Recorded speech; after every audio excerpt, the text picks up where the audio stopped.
And we have our newcomer in the soca scene. We have Shemi J on set. How you doing, Shemi? I'm good. Senusha, what's up? Okay, Lily. I was waiting for that signature. Listen, where did you get that from? Because you know, almost every artist has a signature saying or something. So I know once I hear a song start and I hear that. Okay. Where did that come from? Well, when I started with Vibes Production, Mysterio told me, since I'm new and everyone has a phrase, it's better like I start with my phrase. So when I went home, I said, boy, Stereo, send me home and do some work. Some homework, right? Yeah, so I stayed there. It was just, the phrase came, okay, like I did, okay. That, like I love Afro, so like Afro music. Right. And there's this song, I got a different okay. I was just saying it normal, okay.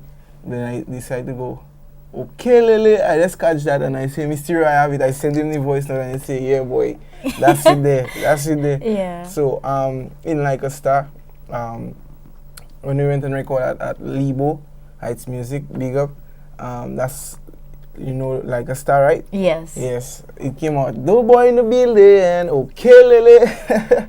And yeah, everybody liked it and I took it. I never stopped saying it. That's my signature there. So that's how you know Yeah. Shemi's on the track one time. So Shemi, tell us, you know, when you realized that you wanted to be part of soca music.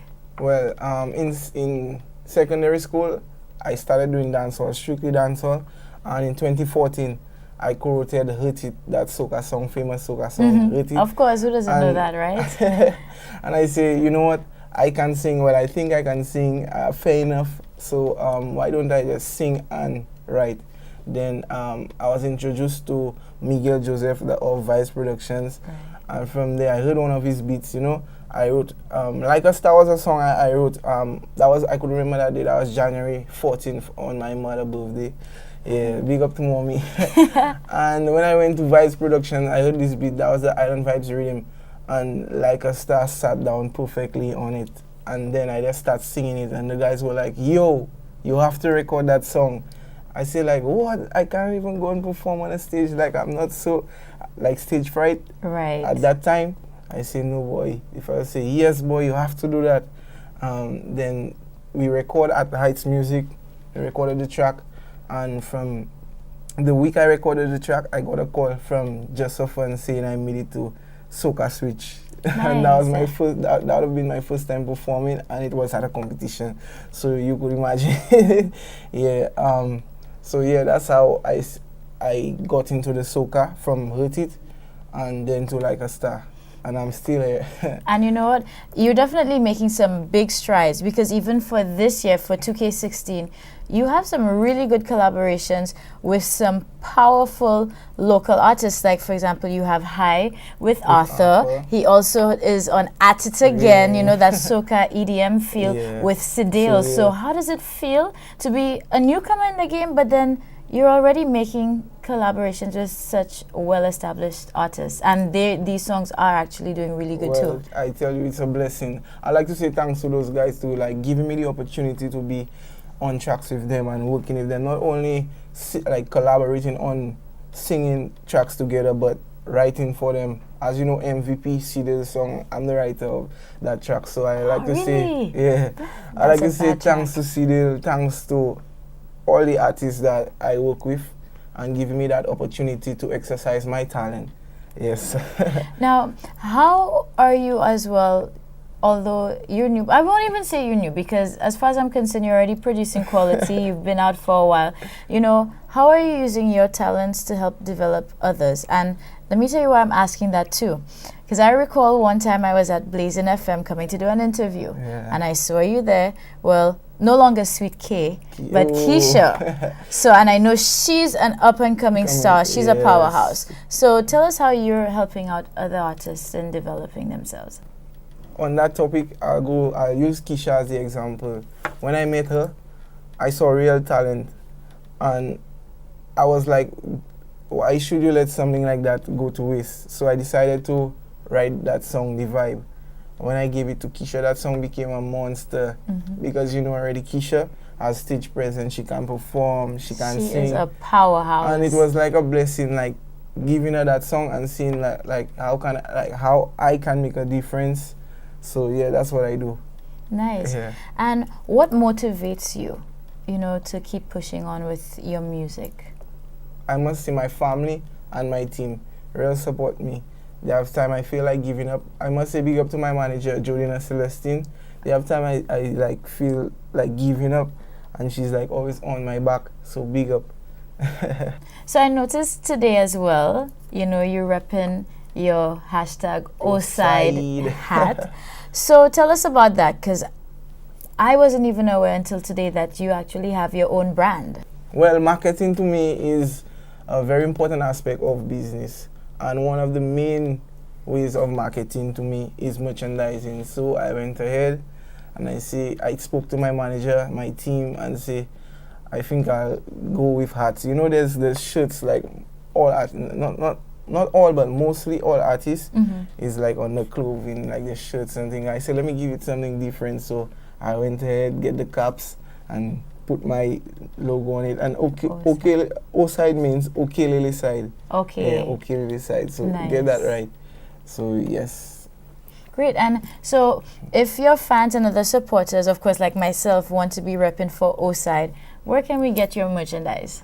Well, to be honest, we had the first set was like a small stock, but we ordered some and they're coming real soon. So you don't know, follow me on Facebook and Instagram, and I'll keep you posted on that. But it's coming, O-side hats, and we're going into crop tops and shirts.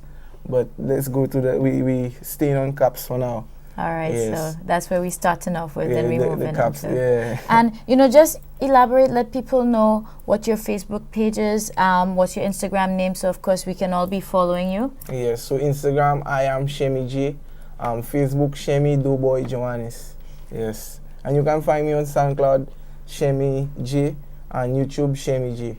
Yes. All right, perfect. So of course, this is the man Shemi J. Keep looking out for him. Look out for the O-side material coming soon. Yep. He's a singer, songwriter, businessman at that, and again, St. Lucian at heart. So keep up the support. Keep up the love, Shemi. We're going to be Thanks a looking lot. out for you. And don't go anywhere, because when we come back, there is so much more in store. So we'll see you soon.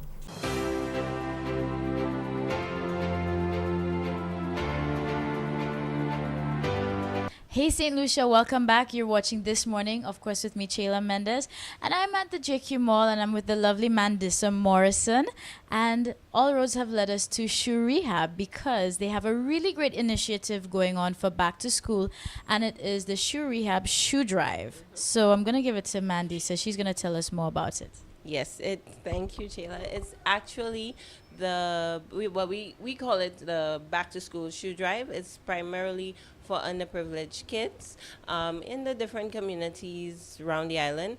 It's actually our second year doing this initiative. Last year it was, let me tell you, I had boxes, bags, garbage bags, packed barrels of shoes, which we were all able to restore, do a couple of minor repairs, and we were able to donate it to persons around the island. Now, the great thing is with kids' shoes, and why we target kids specifically, is that you find a lot of times they just outgrow their shoes. Children, they grow so quickly, their feet get big, and then it's like, who do I give?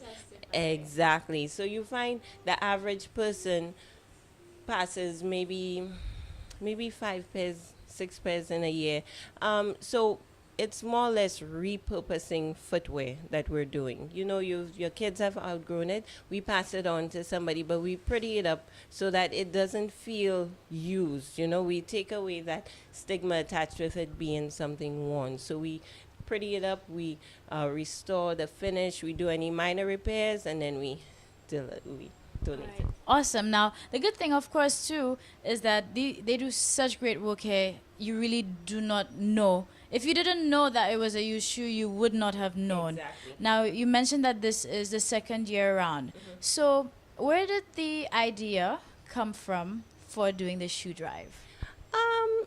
Honestly, it just came to mind. I felt like it was something that was, I don't know, the idea came to me and I felt like it was nice and we should have gone with it, because God always blesses people to be a blessing to somebody else. So if this is like, my little contribution, as small as it can be, I'm very grateful. And my team, we're all everybody is supportive. This year, we did plan to make it even bigger than last year. So we have a lot of corporate sponsors who have teamed up with us on this. And for me, it's a I was like really blown away. We have Sandals Foundation, we have Digicel, and of course, ECFH, all of which are going to be donating school supplies. We got backpacks in there. I even saw a couple of toothbrushes and really, really nice stuff. So it's inspiring. It's encouraging. I opened the box with the first thing that we picked up from Sandals, and I was like, wow, this is great. So every shoe that we collect and we restore, we're going to bundle it with some pens, crayons, all the essentials that you need for the school term. Perfect. Now that's an awesome initiative because when you think of back to school, generally you always think of other initiatives like that are usually just maybe pencils, books, textbooks. So of course it is a really great cause. Let persons know, of course, when exactly it's going to take place and of course where they should bring in their shoes. Okay, so our shoe drive has already begun. Persons interested can make their donations at our JQ branch, JQ Mall outlet. As soon as you go up the escalator, you make a left. We're right there before the bathroom. Or you could drop it off at our new outlet, which is at the Gablewood Shopping Mall as well. You just bring in what you have. We'll inspect it, and we're honest. Even with the repairs that we do in-house for everybody, if it's something that's not worth fixing, we will be honest and we'll be upfront. So don't worry, dig out your closets, whatever it is that you have, your kids have outgrown, you drop it off. Last year, a couple of persons didn't have any shoes. They didn't even have kids, but they wanted to be a part of the cause. We're welcoming that as well. If you want to make a contribution for new footwear as well, that would be we'd be more than happy to take it in. So again, we've already begun. Our cutoff date is actually the 13th of August, and that's so that we could prepare putting everything together and then to distribute around the island. And of course, if you want more information, we're on the web. You could visit our website, that's theshoerehab.com, or you can find us on Facebook and Instagram at theshoerehab_758.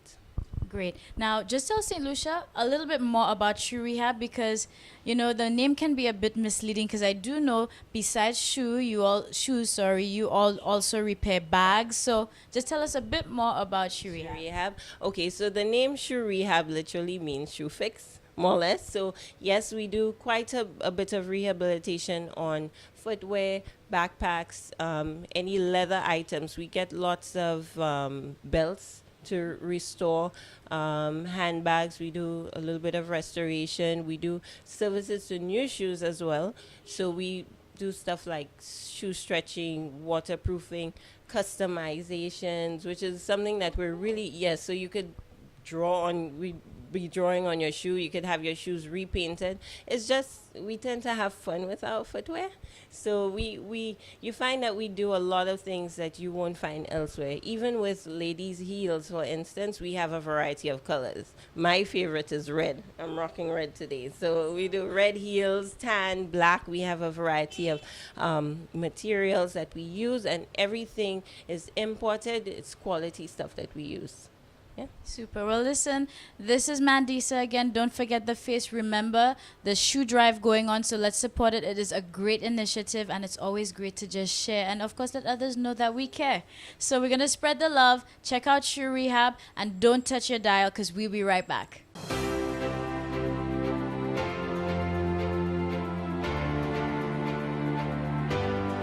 Hey St. Lucia, I'm super excited because I'm here with Mikhail Mongru, and he's the founder of Kizumba St. Lucia. And yes, I did say Kizumba, so you're probably wondering, what is that? So, Mikhail, how are you tonight? I'm great. It's a pleasure for you guys to be here with me. I'm so happy that we got him. We literally had to drag him off the dance floor so that we can just catch a few words. So, tell St. Lucia exactly what Kizumba is. Okay, Kizomba is not only my love, but it's a dance, particularly from Angola. And why I love it so much, why I fell in love with it, is because it has the music involves a genre that we cherish here in the Caribbean, which is called zouk and also compa. It's a fusion of zouk and compa with semba music from Angola. And I really fell in love with it when I heard the zouk filter in the music. And that's what brought me to it. And how did you get exposed to Kizomba music then? Well, I was in the UK at the time, and then I encountered it at a salsa festival. And since then, I quit salsa and have been following Kizomba ever since. That was a few years ago. It's been no regrets. Great. Now, you are also the founder of Kizomba St. Lucia. So, what's this movement all about? Kizomba St. Lucia is about bringing the Angolan dance culture here and creating a new source of entertainment for adults. I thought it was much needed, and in addition to the salsa scene here, I wanted to bring a little bit more of an African partner dance scene, and it fits perfectly, and I think that the people are really loving the music, and that's the ideal. So this type of music, of course, it could be very sultry, very sensual. Of course, it's something very interesting both ladies and gents can enjoy. So if people want to learn, where can they come to learn Kizomba? Well, on Saturdays, we have a class here at Harmony Suites in Rodney Bay, at the hotel, and the Kavala Studio at 8 o'clock p.m. for beginners, and of course at 9 o'clock p.m. for intermediates. And afterwards, we practice from 10 on towards 11 for just an hour or less, and then we go home at 11. Now, something I noticed with partner dances here in St. Lucia, especially more, like I said, sultry, sexy dances, like even salsa too, you find there's always a lack of gents. Are you finding that it's an issue down here in St. Lucia? Well, actually, that is a international problem, the lack of men on the dance. I don't know why men would not want to be on the dance scene, but surprisingly, in Kizomba St. Lucia, our male numbers are higher than female numbers. I don't know how that's possible, but yeah, we actually have more men than ladies, which is really strange. I guess it's really appealing to our gentlemen. And hopefully, ladies, please feel free to come join us. There are a lot of men looking for dance partners. Please.